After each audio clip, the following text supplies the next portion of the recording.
Good afternoon, everyone, and welcome to today's Meet the Author webinar.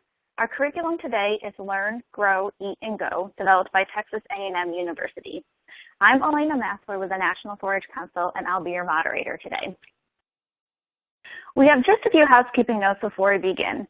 First, some notes on how to maximize Flash is enabled and your audio speakers are turned up. If you are experiencing any technical difficulties, you can click on the question mark icon at the bottom of your screen. This will take you to the On24 Help Guide. There are also two documents in the resource list that may help you as well, the Webinar Technical Guide and Clearing the Cache.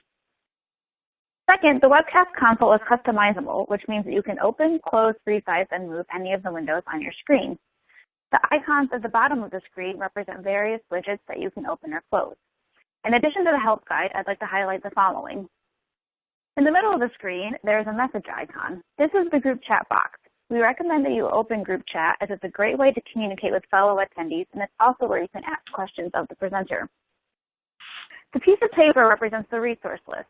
In addition to the help information, you'll also be able to view and download a copy of today's slide deck, and there are also a ton of resources in there about the Learn, Grow, Eat, and Go curriculum and the Junior Master Gardener program. There are also links to Shop 4-H and upcoming webinar registration. And then lastly, the person icon represents presenter information, which contains the speaker's bio and contact information.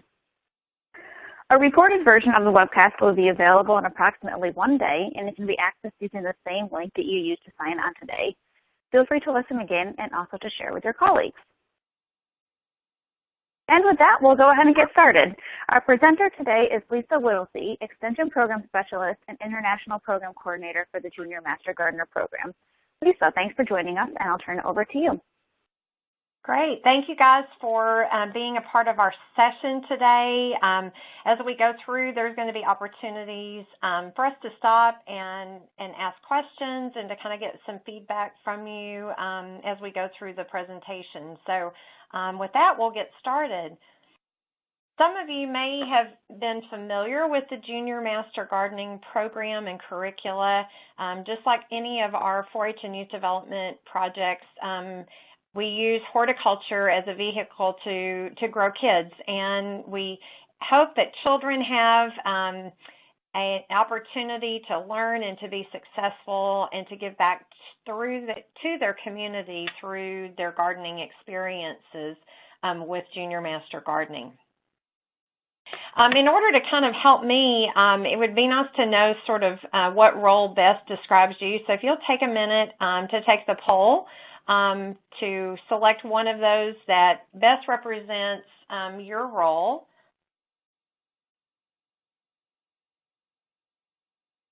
Okay. All right, all county agents. Awesome. Well, I'll be able to share with you guys some resources I think that will be helpful for you as agents, and I'll point those out as we go through the program. So a little bit about just overall, the Junior Master Gardener program is about 19 years old. We reach about 1 million children each year in direct programming. We have many of the land-grant universities that we partner with for local program delivery, and actually have on our website 38 of the states have a state coordinator that's listed that kind of handles local questions, but if your state doesn't have one designated, we do handle questions in our office as well. Internationally, we have a lot of programs both in Central America and South America as well as Asia, with expansions into programs in South Korea, China, and Japan. One of the greatest things I think for kids is having the opportunity to be able to be certified as Junior Master Gardeners. This is a group of children with the Boys and Girls Club on the day of their graduation, showing their Junior Master Gardener certificates. So an opportunity for kids to share what they've learned and to be successful. So as with any of our 4-H projects and programs, those of you in Extension know how important it is for us to be able to document impact. And we have a number of research projects that have been done on Junior Master Gardening curricula, and we have a lot that have been done specifically with Learn, Grow, Eat, Go. Some of the things that we've seen is increased fruit and vegetable consumption. I will speak a little bit later that Learn, Grow, Eat, Go is part of a 5-year USDA AFRI grant looking at children's overweight and obesity, and we did see a reduction in BMI for children that participated in the program, as well as increase in family engagement. And I'll speak to more of those behavioral outcomes, but I think as Extension employees, we're being held to more and more scrutiny on program impact. So I think those things would be very relevant for you and your community. A lot of our studies have focused on leadership and personal responsibilities, and as you would expect with most of the 4-H project areas, we did see increases in that. We did have some graduate students that looked at academic achievement, particularly in science, and saw increase in those areas, as well as parent and mentor involvement with youth that were doing the JMG program through schools. Kids being more actively involved in community service projects certainly is a benefit, and then the opportunity for kids to have a certification as well. Okay. Elena, I'm seeing some comments about audio.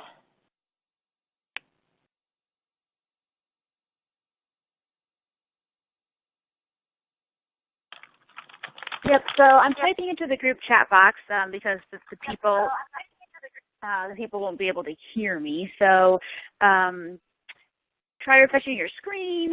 Make sure you're using a supported browser. So Lisa, if you just want to keep moving on, I'll handle the technical piece through the group chat box, and if people want to come back and watch the recording, that's what we'll do. Okay. All right. The first thing is we encourage groups to be able to start small. If you're going to have any kind of a gardening project, it doesn't have to be a huge, intensive garden to really maximize impact for children. Building and connecting, one of the biggest things that we see is opportunities for children not only to work with one another, but to be able to work with children of different ages, so teen and child-to-child mentoring, as well as connections with meaningful adult volunteers in the community. And then probably most of our programs that we see that are school-based feel like it's really a great way to have an outdoor classroom and a really content-rich science opportunity for children that can be done fairly inexpensively. So a great way to utilize that outdoor space. And then I think the biggest thing that we have seen through this particular curricula is the impact it has related to nutrition education. It's no surprise if kids grow it, they're much more likely to taste and try it, and that certainly is what we've seen with Learn, Grow, Eat, Go. And there's nothing quite as exciting as planting a seed and being able to harvest the fruits of your labor, and so that's certainly a part of this program as well, is they're going to be able to not only grow the vegetables, but be able to harvest them and be able to learn how to prepare them through some of the recipes and things that are a part of the program. As with any junior master gardening curricula, there's opportunity for kids to receive certification. And that's a really nice bonus. The kids enjoy it. It's opportunity to recognize kids' involvement with the program. So at this point, I'll just ask if there's any particular questions you have up to this point. We're going to actually get a little bit more into the specifics of the curricula itself and kind of take you through it page by page. So in order to help me, it would be nice to know maybe how you are visualizing that you might use Learn, Grow, Eat, Go in your community. So there's a list of choices that are there, and note that the last one for other, if you see that you might use it in a group other than those listed above, it might be helpful for us to kind of know what that is. So if you'll take a moment to answer that.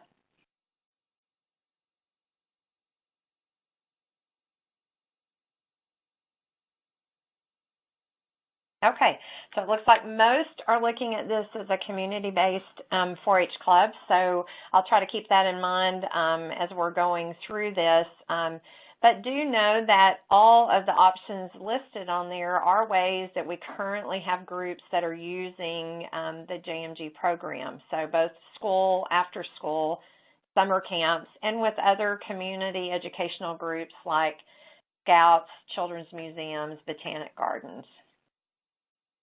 Okay, so lots of opportunities, and I see that some of you are thinking about using it for after-school programming as well.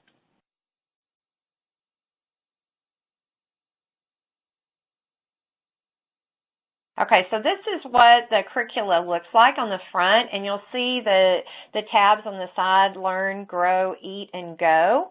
Those are the 4 main pillars that are a part of the curricula, and I'll kind of touch on each of those. You'll also see there's an explanation point, and those are just some additional resources that would be helpful for you as a extension employee, or if you're training volunteers to lead this program, that might be helpful to them, and I'll take you through some of those resources.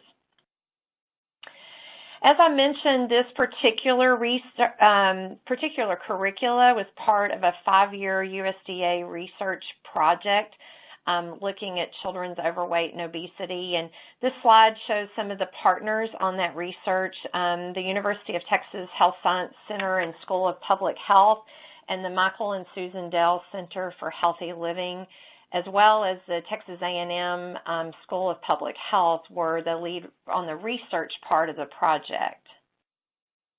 So just to let you know, we had schools across the state of Texas that were involved in a randomized control study where we looked at the impact of the Learn, Grow, Eat, Go Junior Master Gardening curricula. All of our schools used the CATCH program. Our schools are required to have a coordinated approach to child health program, some kind of integrated program at the campus. So we did some baseline training on that. Some of the campuses, it may just have been them putting up healthy messaging in their cafeteria was about all that they did. So we had all groups were doing that. We had some that used just that plus our walking program, which for Texas we use Walk Across Texas. It's an extension-based walking program we have. Some of you may have similar programs in your state. We had other schools that did CATCH plus just the Junior Master Gardening Learn, Grow, Eat, Go curricula, and some that did all 3. We had 4 locations across the state of Texas: Dallas, Houston, Corpus Christi, which was more in the southern part of the state, as well as we had some rural school districts to kind of look at it within a rural setting. This was a 2-year study, so the schools were in it for 2 years. We followed the children. We did both student surveys and parent surveys, and then for the children, we collected height and weight and BMI indexes 3 times over the course of the study. So I'll share with you some of the results that we had. One is we saw significant improvements in moderate to vigorous physical activity and overall physical activity, increases in vegetable consumption and preferences, choosing healthy beverages like water over sugar-sweetened beverages, self-efficacy and confidence and knowledge related to gardening and cooking. And probably I think the most exciting part for us was the family engagement pieces. We saw parents and children cooking and doing physical activity and gardening experiences together. And we saw a lot of reach into the home. These were all Title I funded schools. So we had lots of children that were on free and reduced lunch. And the study, we had over a third of the children, these were third and fourth graders, that actually took recipes home, and the family said that they made it. So we were pretty excited about that. And then you will see that we saw the BMI reduction for kids that participated in the program. So I wanted to take you through a little bit of some of the particular sections. The Learn section deals with the classroom instruction component. And so this curricula is set up as a 10-week curricula. It has some different components. There's lessons that are a part of the 10-week. There's a student garden journal. There's garden kitchen recipes, which is using the things that they're going to be growing in the garden to be able to prepare food. And then throughout the curricula, there are literature connections with children's literature books and family engagement pieces, including family stories, opportunities for service learning and certification. And then I will say that we do have all the materials that go home, and for students, we have in both English and in Spanish. So I want to take you through kind of an overview of the curricula so you can see the components. And we also have this on our website so you can look at it or print it off. Each week, there are 2 lessons. And so how the curricula goes is it's very linear. So you start with week 1 and you go to week 10. Now, week 1, you could spread week 1, those 2 lessons over 2 weeks if it's too much to try to do 2 lessons in 1 week. The main thing is to keep them in order because the lessons build upon one another. You'll see the blue arrows indicating the good time within the lesson to actually start your garden, whether it's a raised bed or container garden. The beginning of the curricula really focuses on what plants need to grow and then what our bodies need to grow. And then it introduces how we can provide for plant growth in the garden. There are some featured vegetables that are a part of this curricula, and you'll see an example on that first box is for carrots. We partnered with nutrition faculty to really identify nutrient-dense vegetables to include as a part of this curricula. So we looked at vegetables that provided a lot of nutrients, but that also are fun for children to grow in the garden and could be grown during the time frame that we were working with or during a school year in particular. The kids are going to be exposed to these vegetables 3 different ways. One is they're going to be growing it. 2 is that we're going to have some fresh sample exposure, so really exposing kids to the vegetables in their most simplistic form. Then there's opportunity for kids to try that vegetable in a recipe. And so we have, for each vegetable featured in the curricula, there's a garden kitchen recipe. On the recipe cards, which I'll show later, there's examples of questions you might ask the kids that might pull out more math and more science. So if you were training a volunteer or a SNAP educator in your county to work with this program, things that they could include in a presentation while they're doing a recipe demonstration with children. The last section of the particular tabs on the curricula is Go, and it involves physical activity. There's some short Go Strong activities that are included each week that can be done in the classroom. There's also opportunity to sign up for extension physical activity programs. In Texas, we use our Walk Across Texas program. Many other states have state walking programs. If you're unsure if your state has that, our program in Texas is a web-based program, and you don't have to be from Texas to utilize it. It is free. Classes can register and enroll their group and actually can log their miles and see how far they've walked. So if we look at the lessons themselves, you know they were broken down by week. Each week has 2 lessons. This first activity is called Know and Show Sombreros, and it's actually building a paper hat. and the kids are learning about the different components that plants need to grow and illustrating it on their hat. And so it's good to ask that, I think, pretty open-ended so the kids can think about it and then display it with craft items. We also try to get them to make sure they know that some of the main things that plants need to grow, and that would be P for a place, L for light, A for air, N is they need nutrients just like we do. T is plants get thirsty, so they need water, and certainly they need soil to grow. You'll notice that the garden journal goes along with the things that the students learn for week 1. And we have these available for download from the website in English and Spanish. They are also printed in the back of the Learn, Grow, Eat, Go manual, or we do have them through available that you can buy as a classroom set that are bound as a little booklet, and we have some groups that prefer to do that, and they come packaged 25 in a bundle. So your choice on how you want to do it, if you want to download that or just copy out of the back of the curricula, or if you want multiples. Another example of a lesson that kind of is featured in that Learn section is paper towel gardening.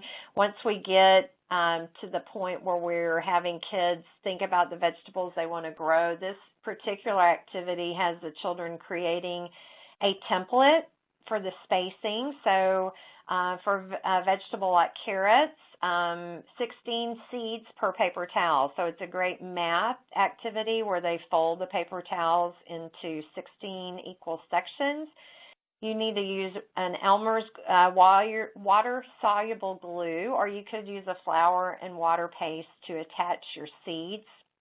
I always encourage children to label on the front of their paper towel garden the name of the seed and how deep to plant it and days to germination. And then they can actually lay these around and try looking at how they may want to plant them in the garden, and then you actually plant the paper towel, and the paper towel can act as a weed barrier. You water, you cover it with soil, you water it in, and then the seeds germinate and grow. So it's a nice way to kind of think about spacing for children when they're beginning to plant their garden. In the curricula, there's a garden planting chart for all the vegetables, plus some others that they might be interested in growing. And it has the number of days until the plant emerges, and it has the number of seeds per paper towel and how deep you plant it and days to harvest. You'll notice the recommended planting date is empty, and the reason is, boy, that really varies depending on where you are in the United States. And so we encourage groups to really check with their local extension program to get information on local planting dates, last frost dates, and then also varieties that might be appropriate for your area.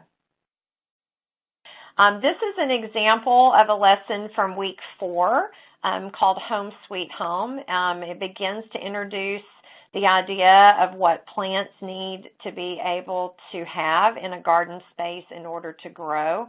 It introduces a literature connection called A Place to Grow, which is a really wonderful children's book, and the seed is trying to find a suitable place to grow. It's fun, and I will tell you that as kids go through it, they really love it, and I've found that with community-based 4-H clubs, it's kind of fun to have some of your older 4-H members maybe reading this or doing this part of it maybe with your Clover kids or your younger 4-H members as a way to really engage your older kids in helping lead some of the sessions.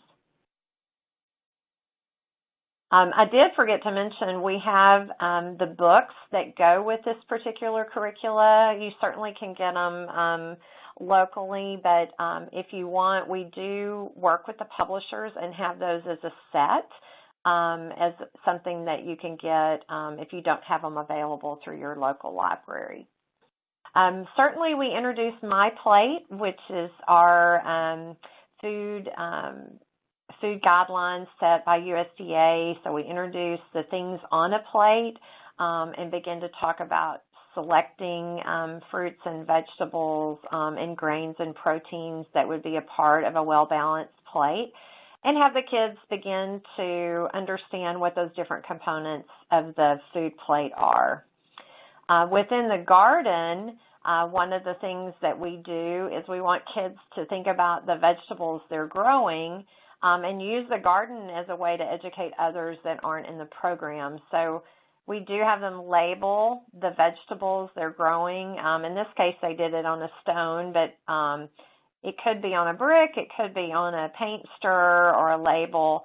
Then we have them identify the nutrient that that particular vegetable provides and then what benefit that gives their bodies. And so it helps them to think about the garden as a teaching tool or a demonstration garden for others.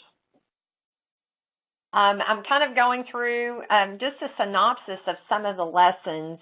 Week 6, we introduced a concept called Go Slow and Woe Foods. And Go Slow and Woe Foods helps us to think about that not all foods are bad, but we need to think about some we can eat as much as we want, some we can eat but not very often, and some we really need to slow down and not have much at all. So those Go foods are those that contain the least amounts of added fats, sugars, and salt, and Woe foods are those that contain the most. Another lesson in the learn category, this is really encouraging children to be adventurous eaters. The book that goes with this section is called The Ugly Vegetables, and so we tried to pull in some books that look at different cultures and ethnicities to really make the experience and the foods that they try multicultural. This is about an Asian American family, and the mother's growing vegetables that the other kids don't know what they are. And the daughter's embarrassed, but at the end they're growing and eating all the vegetables, and the other children really like it and are excited about it. And so for this particular lesson, it encourages kids to be willing to taste and try.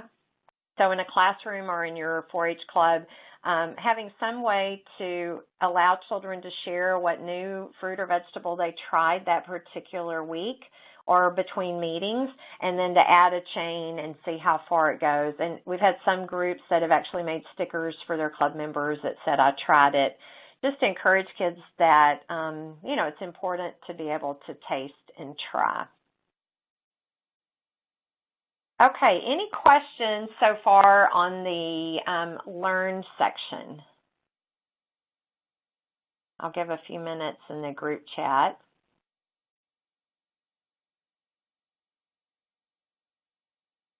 Okay, the next part we're going to talk about is grow. What we find is that we can't just teach about gardening and nutrition. They have to be able to grow it, and they have to be able to prepare it and eat it. And so the grow section has the children using this opportunity to be able to grow the vegetables featured in the curricula. And there's a list of the vegetables. We have groups that have a variety of different types of garden situations. So I was curious what type of garden that you might plan to use with your program. If you can mark it, that would be great. Okay, so I see a lot are interested in doing container gardens, and it's a good way to start. They're portable. It's something that can easily be replicated at home. So that's a great solution and very easy. We do have groups that do container gardens in 5-gallon buckets or other types of containers, and we do have a lot of groups that do raised beds. But again, if you're dealing with a community club that you might be meeting in a location that doesn't belong to you, container gardens is probably your best option. On your website, we do have some information both on container gardens as well as doing a simple raised bed.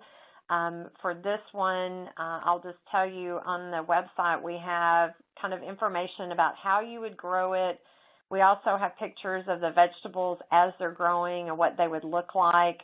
We have a video on how to build your raised bed or your container garden. So just know that there's a lot of those resources there for you.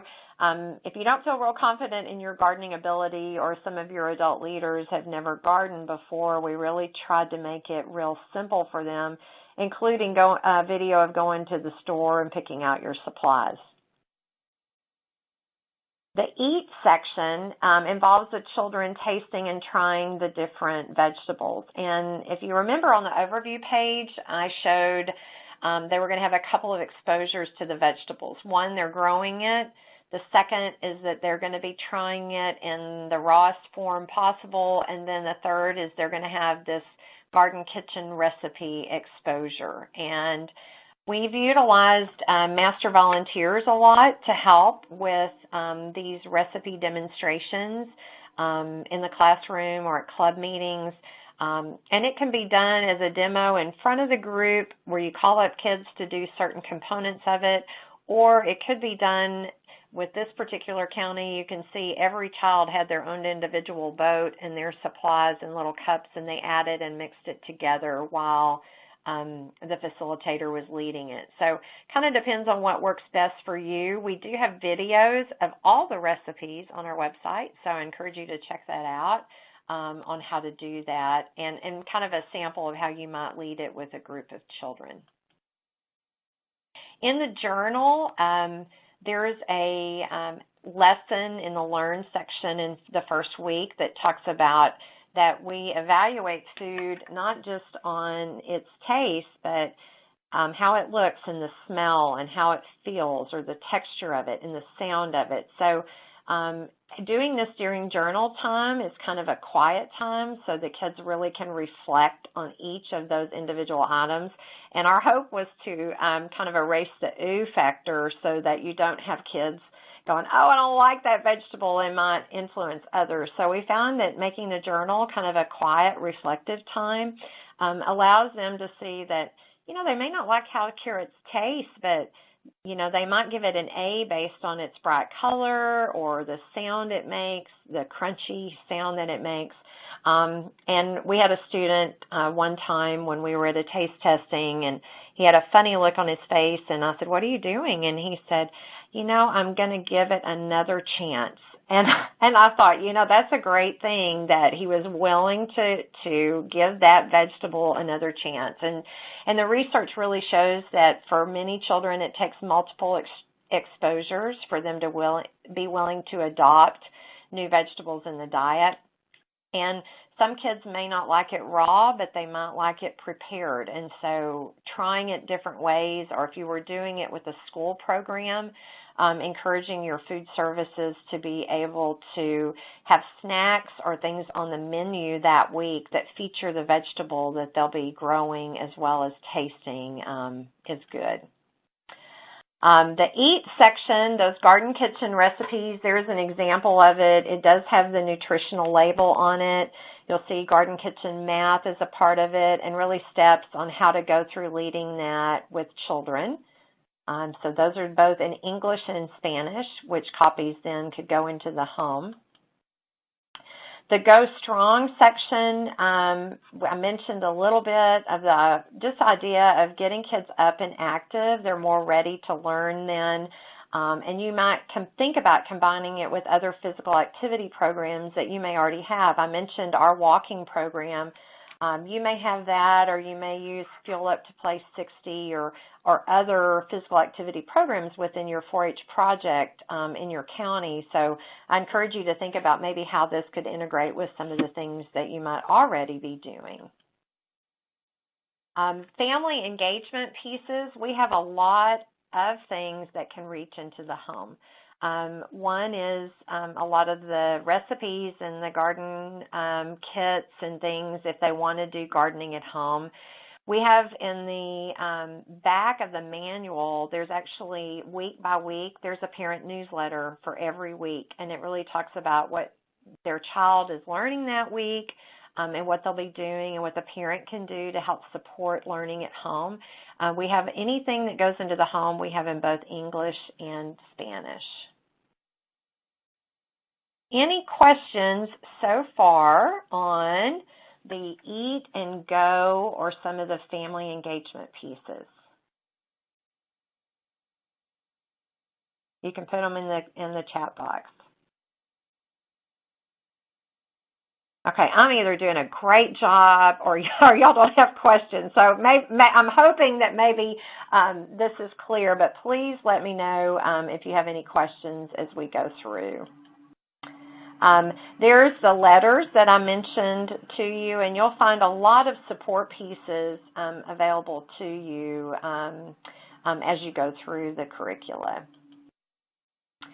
Something as a county extension agent that might be of interest to you, we have a sample volunteer schedule, and it's laid out week by week, and it's broken down to the Learn section, the curricula, how you could utilize volunteers with the curricula, with the garden task, with the vegetable tastings and recipes.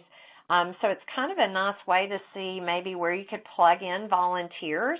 I will also let you know that on our website and also on the resource link for this particular webinar, there is a section there for county extension agents, and you will find under it there's information about program evaluation. If you're needing to evaluate your program, we have that there.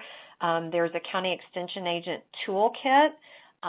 There are sample training agendas as well as PowerPoint presentations you could use for training volunteers. There's examples like this volunteer schedule. There's cost for all the recipe demonstrations as well as startup for the garden cost.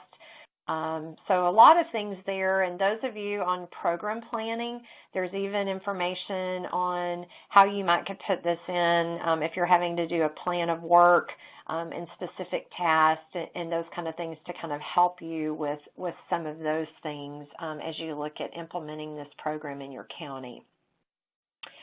Our overall website for the Junior Master Gardener program is jmgkids.us, and that from that site, you can click on the Learn, Grow, Eat, Go link, or you can go directly to the Learn, Grow, Eat, Go section of the site by using the /LGEG.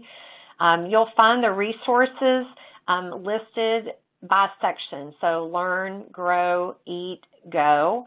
You also will find underneath that there's a link that says Cooperative Extension, and that's where you're going to find that County Extension Agent Toolkit and volunteer materials. There's volunteer job descriptions and all sorts of things that are available for you as an extension employee that would help you as you get ready to either lead a volunteer training or workshop or recruit volunteers to work with your program, or if you need marketing materials to take to clubs or schools or after-school programs. So I think you'll find that very useful, and would be happy to help you if you have any questions as you look through that. I will let you know that we do offer an online curricula and teacher training for Learn, Grow, Eat, Go. We did this as a part of a project with eXtension. So this actually takes you through all 10 weeks of the program. And it has sharpening science. It's got projectables that could be used with groups of kids. It's got videos, all sorts of things. At the end, you can get CEU certificate for your participation in this online training. So if you're working with teachers or volunteers and you need to have them trained and you just don't have the time to do it, this may be a great option for you. You can access it from the front of our website. It also has information about all the different components, and you can kind of see what it looks like from there. So I encourage you to check that out. We have a lot of outreach that we do through social media, Twitter, Facebook, Pinterest, Instagram. We have a very active website as well where we try to update and include information, including training programs. We have a training button, and if you are offering a training either regionally in your county, we'd love to be able to share that with others on your behalf. We also do some training programs that we offer ourselves. In fact, we have our national teacher and leader training that's coming up February 27th, 28th, and March 1st here at Texas A&M University. There's information on our website about that. If you're interested in trying to come to that, we'd love to have you. We have a great panel discussion, a lot of hands-on activities that are part of that conference, and would love to have you there. Any questions?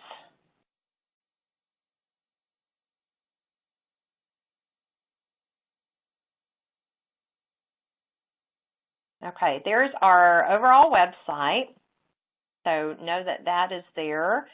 And I just leave you with being able to grow something and knowing where your food comes from is a little bit of a lost, a lost thing with our children. I grew up in a pretty traditional ag background, and had from a ranch, and both my father and my grandparents gardened, and so I got to see it hands-on and up front and in person. And a lot of the children that we work with now, this may be their first experience with watching something grow and being able to tend and cultivate it. And it's really, I think, an opportunity for us to share what we know with the next generation of gardeners. And if you feel like you don't have a lot of gardening experience yourself, seek out those volunteers that maybe have that as a recreational pastime, or if you have adult master gardener programs in your state, I would encourage you to see maybe how they could work with you with your program. A lot of states have used adult volunteers, and I will also say that many of our states have, Texas included, have utilized SNAP funding to help support the Learn, Grow, Eat, Go in their communities. So if you have SNAP funding that your state receives that maybe is disseminated through local extension programming, we have found that this works really, really well. And at a county level, it's one of those programs that really your ag and natural resource agent, your 4-H agent, your community health or family and consumer science agent can really all work on together. And so it's really a nice opportunity to really capitalize on the strengths of all in your county program, and to utilize volunteers like master gardeners or others as you implement this program. Okay, well, that is what I had for you. My contact information is here. Our staff is very responsive, and we see our goal as being able to help you to do the very best that you can in reaching the kids in your community. And so if there's any way that we can assist you or answer any questions that you might have, please let us know. I do encourage you to check out the website, because we have spent a lot of time really making sure we have a lot of resources available online. But I know sometimes there's nothing like calling and actually talking to a live human being on the phone. So if you have that need or question, please let us know. We'd be happy to answer that. Great. Well, this is Elena, and we have some comments coming in about the great presentation. I would just like to echo that. So thank you, Lisa, and your team. This is a really fantastic curriculum and program, and I think that the resources you have are tremendous. It's not just the book. It has a whole lot of other things that come with it. So I would just like to mention that we offer, of all the things we've mentioned at Shop 4-H, we offer the Learn, Grow, Eat, Go manual, as well as the sets of garden journals and garden recipes. So head over to our website, shop4h.org, to check those out.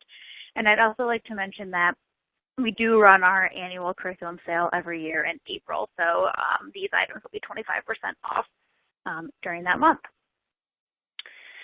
And then lastly, I'd just like to send a reminder for our other webinars. We have 10 webinars total this winter webinar series. So I believe this is week 4 already. If you've missed any, you can watch the recording, and those are all on our site. So if you head to shop4h.org, there's a webinar page, and you'll be able to either register for upcoming webinars or view the recording of previous webinars.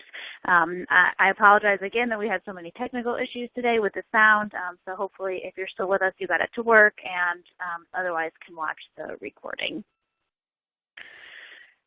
So just a little bit about 4-H curriculum, which you can read at your leisure, and just keep in mind that these slides are available for download in the resource list, as well as several of the resources that Lisa mentioned.